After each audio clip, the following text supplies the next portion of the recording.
Dr. Stephen Sota has studied this area since the 1980s and believes this release of gas is behind what are called precursor events, just like those described by the ancient Greeks. The rushing sound could have been venting gas, the glowing lights, gas igniting from friction. The animals may have been reacting to hot gases invading their underground burrows. These theories gained support in 1995, when Sota experienced the aftermath of a 6.2 magnitude quake and was able to document some of these precursor events at first hand. People had noticed bubbling in the seawater on both sides of the Gulf the evening before the earthquake. There were hissing noises, rushing noises like wind that a few people who were awake at 3 in the morning before the earthquake had noticed. There were lights in the sky, and there were unusual animal behavior. Most of the stories, in fact, involved that sort of thing. One eyewitness account closely paralleled those recorded by ancient writers.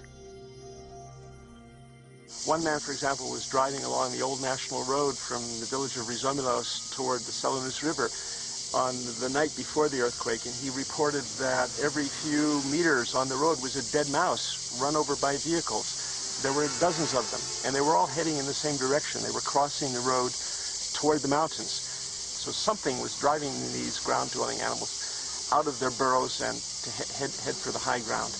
I asked him if he knew what had happened here 24 centuries ago, what the ancient Roman writer Aelian had reported, that the same thing had happened, that the mice had abandoned this area and headed for the hills. He didn't know about this story. He was amazed to hear it. If earthquakes are preceded by an immeasurable release of gas, it will do more than just vindicate the ancient writers. This may provide a key for earthquake prediction. According to this theory, sometimes gas will reach the surface without triggering an earthquake, and other times gas at great depth could trigger an earthquake without reaching the surface. So there would not be a perfect one-to-one correlation between these phenomena and an earthquake, but there will be a partial correlation.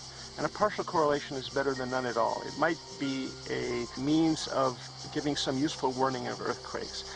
It's somewhat like warnings of tornadoes.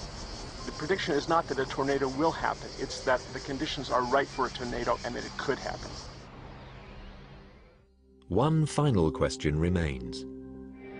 With the major gas fluctuations confirmed during even minor quakes, what happened to the ethylene flowing under Delphi during the massive quake of 373 BC?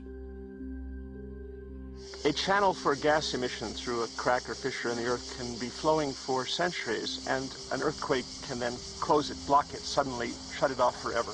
It could be very abrupt. Plutarch tells us that in his day the oracle had declined.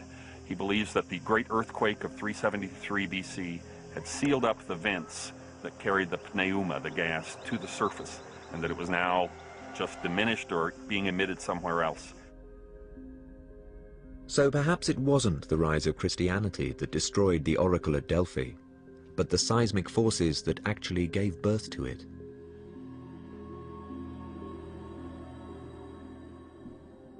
The last response of the oracle was recorded in the year 362 BC, a decade after the great earthquake. The emissary from the emperor came here and asked the Pythia for a prophecy, and this is the last recorded one. She is said to have responded, "Go tell the king that the beautifully built temple has fallen.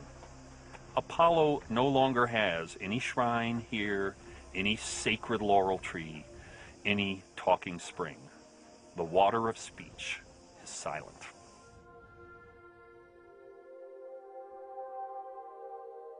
Although the Pythia, intoxicated by ethylene vapors, would no longer prophesy, Delphi continued to attract visitors.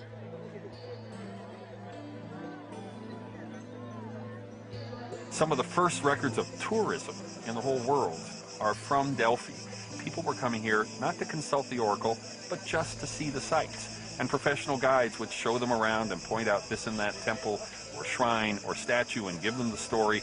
They would hike up on a sort of a touristic route to the Corycian cavern and see things there and come back down and then sit on the steps of the temple, again, not to worship or be reverent, but to have comfortable philosophical talks with friends. So it became a sort of a theme park with that ancient tradition still very important, but nonetheless overshadowed by its new role as a tourist destination. Today, with the aid of archaeology, Apollo continues to serve as Delphi's benefactor, drawing modern pilgrims by the thousands. Like the ancient travelers before them, they will hear the ancient tales of underground fissures and mysterious gases, inspiring visions and predicting earthquakes. What began as a chance encounter between two scientific minds grew to encompass explorations into geology, archaeology, chemistry, and toxicology. After 2 centuries, science has answered the mysteries of the oracle at Delphi. The most important thing, I think, of what we did is that we showed that an interdisciplinary approach can actually provide some surprises. What was known as a sort of dogma for as much as almost 50 years in the archaeological world, now we could prove that this was wrong and that the ancient writers were right. And I like that an awful lot.